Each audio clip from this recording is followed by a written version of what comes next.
Good evening, everybody, and welcome to the March meeting of the Portsmouth Police Commission. I'd like to call the meeting to order and begin by standing for the Pledge of Allegiance. I pledge allegiance to the flag of the United States of America and to the republic for which it stands, one nation, under God, indivisible, with liberty and justice for all.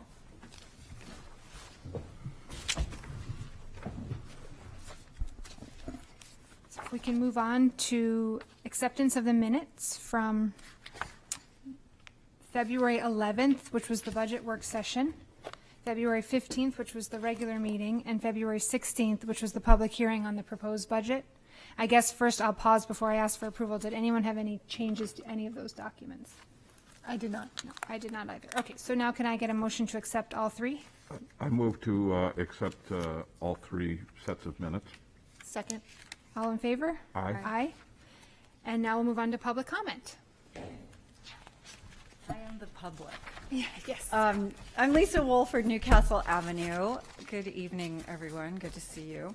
So I am here on behalf of the residents group that supported the recommendations that we made back in 2020, and that the commission adopted almost entirely, not quite, but almost entirely in October of 2021.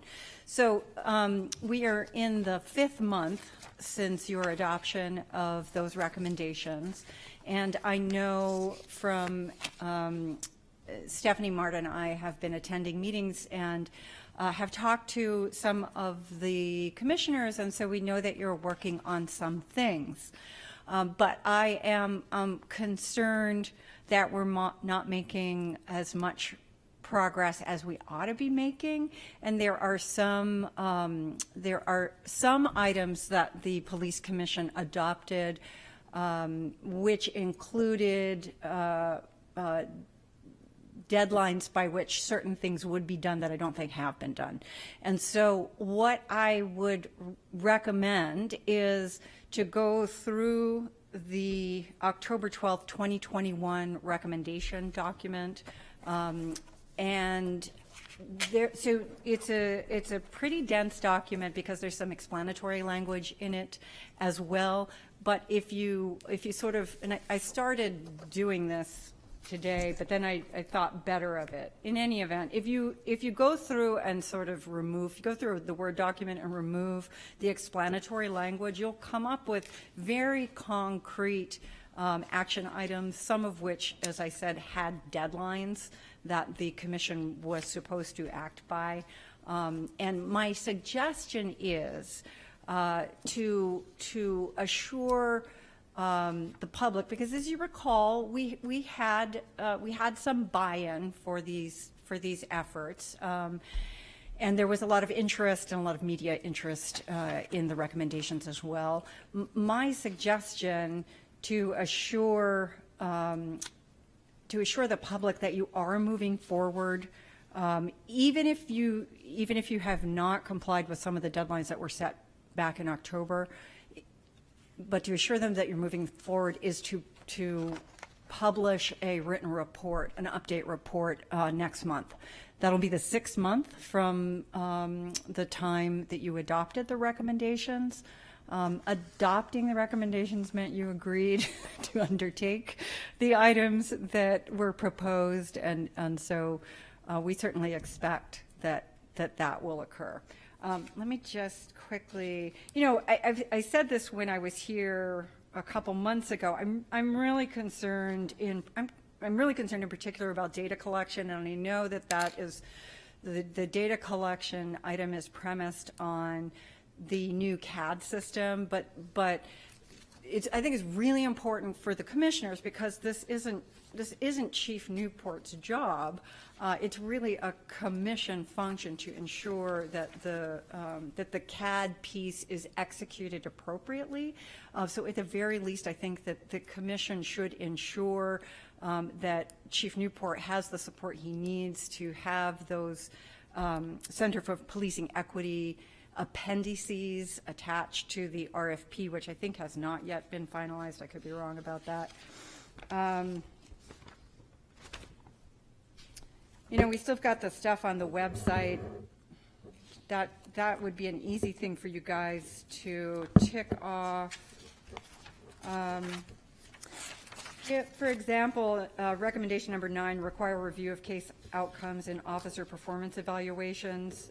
The commission agreed to issue formal written requests to city and county prosecutors asking that within 7 days of a determination that involved a potential constitutional violation, that the PD would be notified. So some of those action items are buried in this text, but my recommendation is pull them out, publish, just type up a report and issue it at your next meeting so that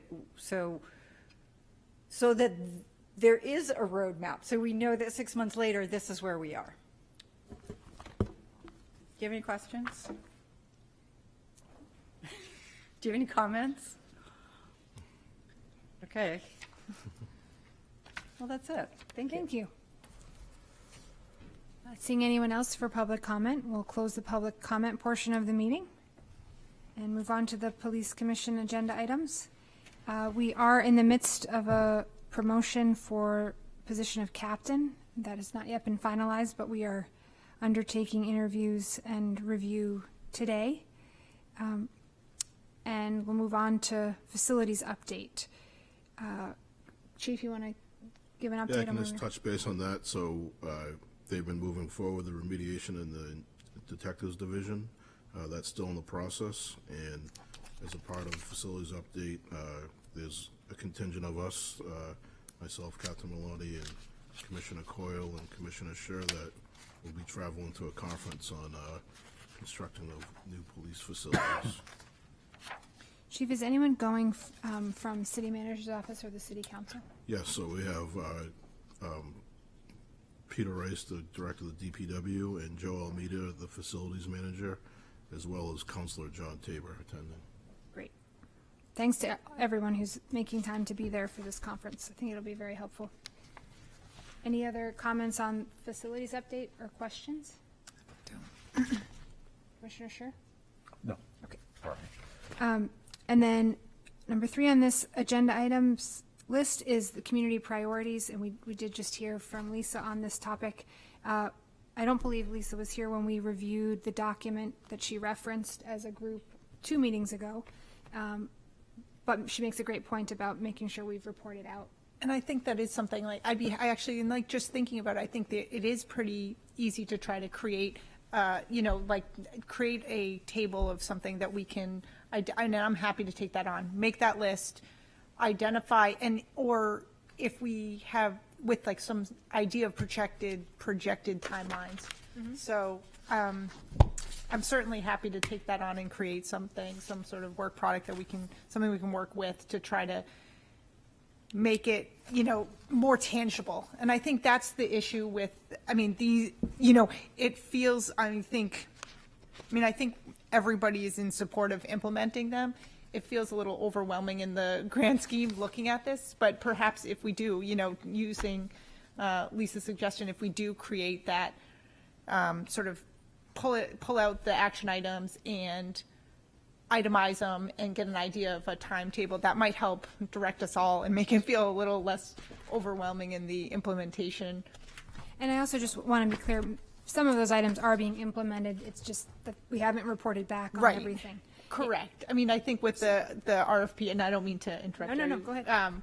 And sort of, we have had discussion about body worn cameras and some other, issues. And I know Commissioner Scher has looking into a number of.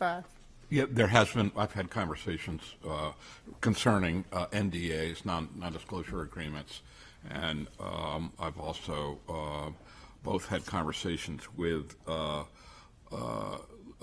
Detective Jones and Lieutenant Keaveney about diversity of responses to mental health calls or people in crisis calls, and that's an ongoing process that, it's not going to be one that has a nice firm deadline. It's an ongoing process to gather information and to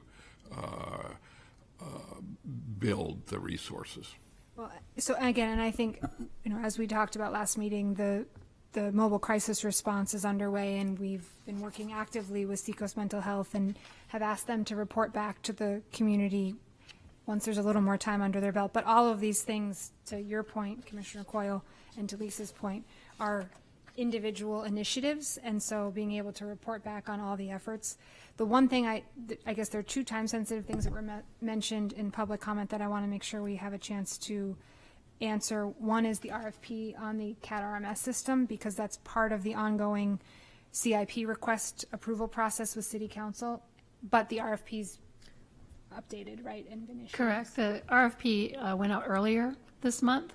It was to 3 invited vendors.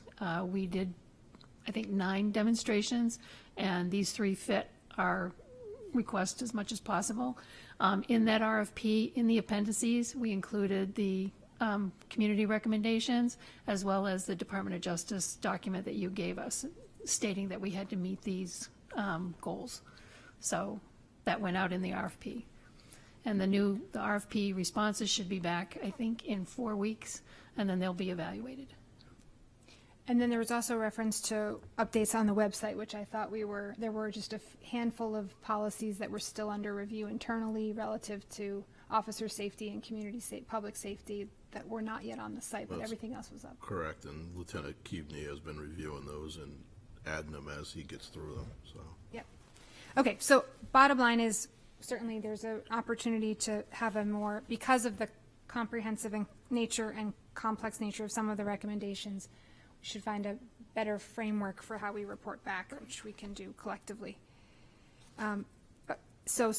Anything else on community priorities we want to talk about? Okay, moving to number 4, budget work session and planning. We just mentioned the RFP is one of the CIP requests. Any updates on that front? Karen, you want to speak on this? Last Monday, the CIP went through the final approval process. Right, and they were going to, approve the bonding of the 1.4 million from last year, and then onto this year, they changed I think it was 40,600,000. They put that out to FY 25 or 26. But they approved 2.8 million, which is the balance that we needed to do the design and whatnot of the building once we have a site. And can you speak to any of the other items? We had some funding in there for the current retrofitting of the space and renovation.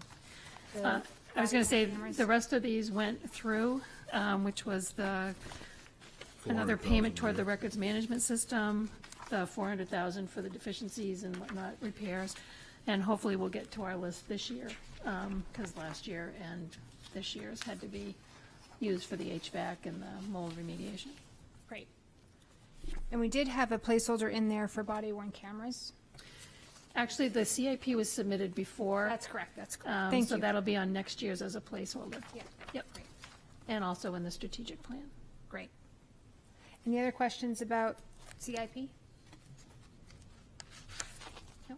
Okay, so we'll move to your part of the agenda, Chief. All right, first will be grants and donations. This will be up for a motion to accept. The first is the VOCA grant, a grant in the amount of $24,759 from the New Hampshire Department of Justice through the Victims of Crime Act. The grant is for expenses incurred and services provided for direct victim services to include expenses for personnel. Can I get a motion to approve, and you actually have to read the language on the I agenda? move to accept the grant in the amount of $24,759 from the New Hampshire Department of Justice through the Victims of Crime Act and forward it to the City Council for their action. Second? All in favor? Aye. Aye. Aye. All right. Second is a donation the department received from an anonymous donor. Certificate for a getaway lakefront weekend in Waterford, Maine. It's a retreat, a wellness retreat that we'll have to review and figure out how to best use this amongst the department, but it's a 4-day weekend getaway that accommodates up to 25 people.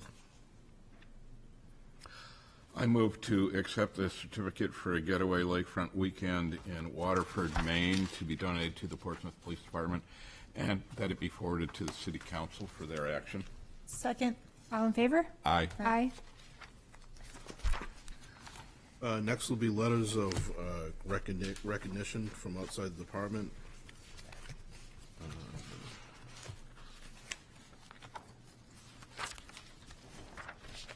The first one is from Mr. Gary Levy. Chief Newport, I'd like to thank you and the police department for your quick response to our fraudulent credit card sale. Officer Sitchko, Detective Young, Detective McCarthy, and Detective Sergeant Benson handled the matter with the utmost professionalism. I appreciate the concern they demonstrated regarding the seriousness of the credit card scam. I'd like to thank the Portsmouth Police Department for the help with this matter. Respectfully, Gary Levy. Second letter is from Portsmouth Arts Festival. Courtney Perkins, the Executive Director for Prescott Parks Arts Festival. We had the opportunity to meet with Officer Jones today at the park to discuss our safety plan and opportunities for training. I wanted to take a moment to send this note because she was so amazing. I am quite sure you hear this a lot, but she is such an incredible resource and very thoughtful about how she shares information and guidance. She's dynamic, engaging, and clearly is so passionate about being a police officer and reflecting her community. We feel very lucky to have met her and are also so thankful knowing that she's in the department. Thank you for their introduction and support. We so appreciate it.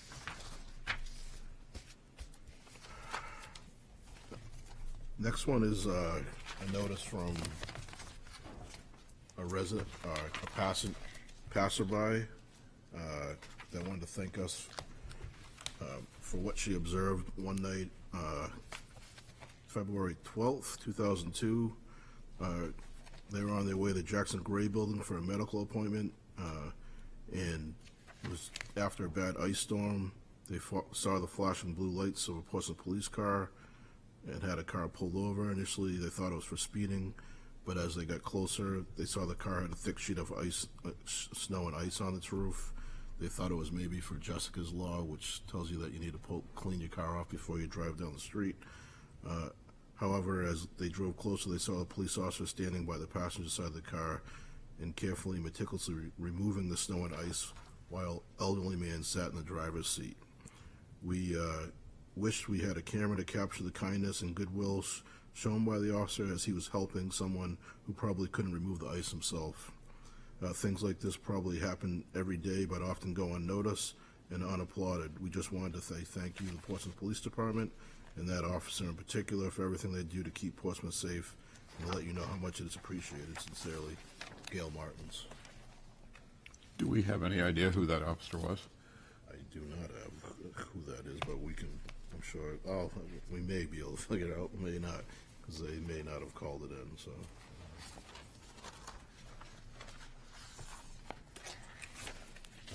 The next one is from the Birch Tree Center. We provided some craze training from Officer Bill Warner. It was extremely fortunate to receive this craze training. They wanted to personally thank you to Officer Warner, but wanted to also convey our thanks to you all and all the department for helping our nonprofit organization in this way. Officer Warner's presentation was engaging, informative, and motivating. Our staff came away with practical strategies that they can use during a wide range of emergency. Officer Warner is an outstanding public speaker, and we appreciate the breadth of experience he was able to reference in his presentation.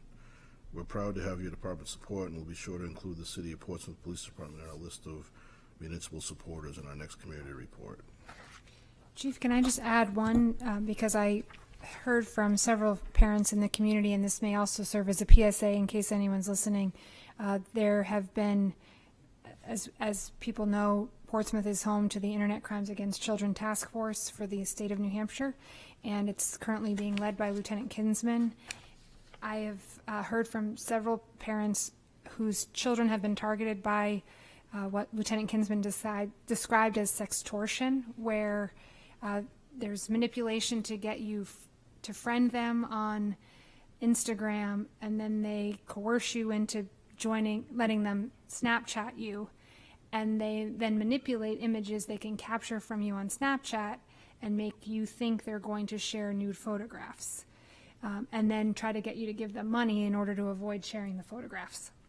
And so I shared this concern and complaint with Lieutenant Kinsman, who made it clear that this is not the first time he's heard this or has received many tips of this nature, and was very responsive. And parents who know that the complaint has at least been filed and the account names have been registered feel a little bit easier knowing that, a little bit better knowing that someone's watching. So thanks to Lieutenant Kinsman for his responsiveness and for doing everything he can to go after folks who are really easily able to evade scrutiny.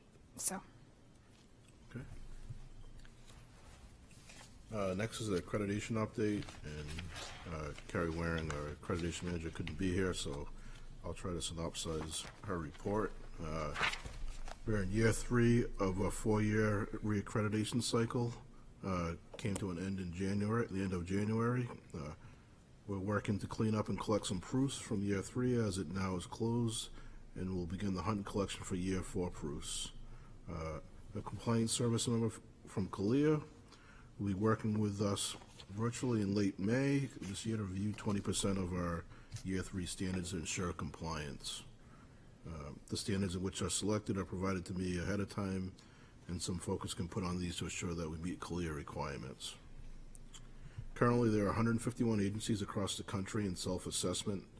This means that 151 agencies in the process to become nationally accredited by Kalia. During our last update that she presented in August of 2021, she reported there were 15 New Hampshire agencies accredited and 7 in self-assessment. As of this month, there are 18 accredited New Hampshire agencies and 5 in self-assessment. The number of agencies seeking accreditation is growing, and this speaks to the professionalism and transparency that agencies are seeking. Any questions for anyone on accreditation update? No. None. Great. All right, traffic stops.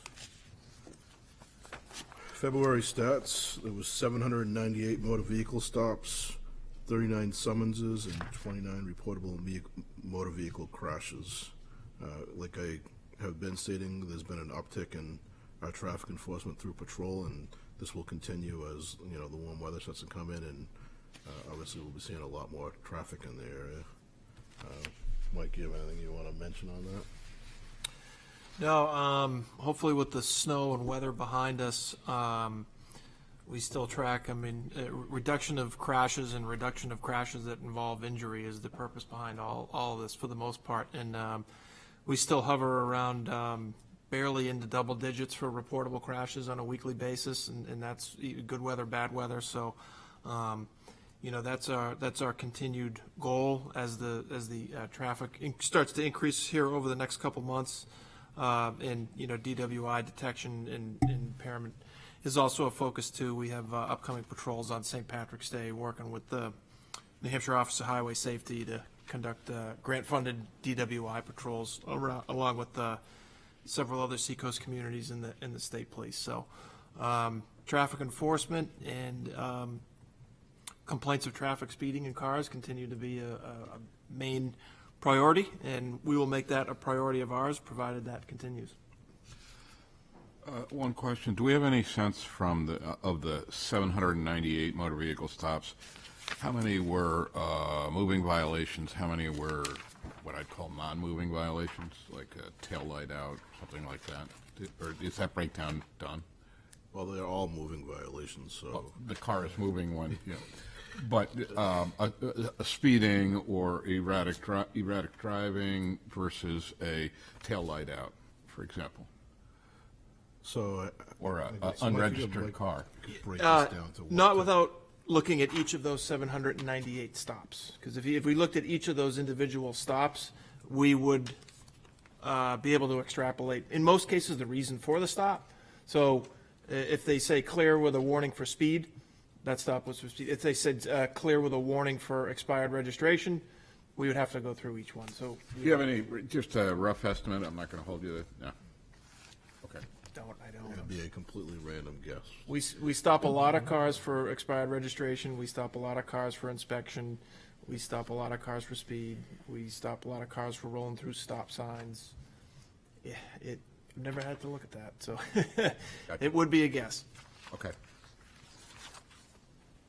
All right, Karen, you're up with financial report. We're basically tracking at 2.5%, so we're staying status quo month to month. Still watching overtime. We had 2 resignations, but fortunately, they were in positions that weren't going to cause a lot of overtime. So that's good, a good point on the budget. The FY23 budget, in our meeting with the city manager on February 23rd, she requested that we incorporate the 3 positions we asked for, the 69th and 70th officer, excuse me, and the combined crime analyst patrol support person. She said she'd put those forward in her budget.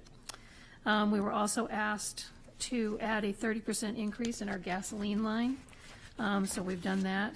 It adds about $21,210 to our budget. And then we also adjusted down for those resignations. So the resulting budget is $13,165,706, or a 4.88 increase of $612,210. So that's what we ended up submitting in our final documents. Under rolling stock, Captain Maloney and I went to a meeting with the city manager on that, and they needed to curb those costs a bit, so we gave up 1 out of the 5 cars and the motorcycle for next fiscal year, so we're still in for funding of 4 cars. The strategic plan is currently still in process with a goal of finishing that hopefully by the mid-April. That we'll put the draft out for review at that point. Under grants, you accepted the VOCA grant, and let's see, Lieutenant Kinsman and I are still working on the Internet Crimes for Children ARPA grant. We haven't done that yet. So he has to submit a letter first to the governor's office, and then from there we do the grant application, so. Can I ask, Karen, on the ARPA funding, I know that there was a request circulating to departments throughout the city and including the schools about requests for funding, one-time funding through Yep. recovery. That's separate from the ICAC, but Correct. have we collectively discussed, or we should at least just, share with the public what we've recommended back to the city manager? We made 2 requests. One was for a social worker, what we would call a forensic social worker, that would address a multitude of things in the department. We had a position similar to that many, many years ago, basically to work with juveniles, elderly, and all at the Portsmouth Housing Authority, et cetera, and to do calls, to go out on calls, which is one of the goals to do. The second project that we put out was it had to do with the HVAC system. We don't believe it was identified in the DPW one. The fresh air return on the second floor. Speaking with Lance DeSoulis with DPW, he said on the second floor we have no fresh air return. Your open window is that. On the first floor, the vent work is insufficient for the space. So that will actually tie into the mold remediation and whatnot. So I don't believe that was identified. She'll double check with DPW if it was, and if not, that would be a really good item to do. So we put those 2 forward because they both fell under the criteria. We have very tight criteria.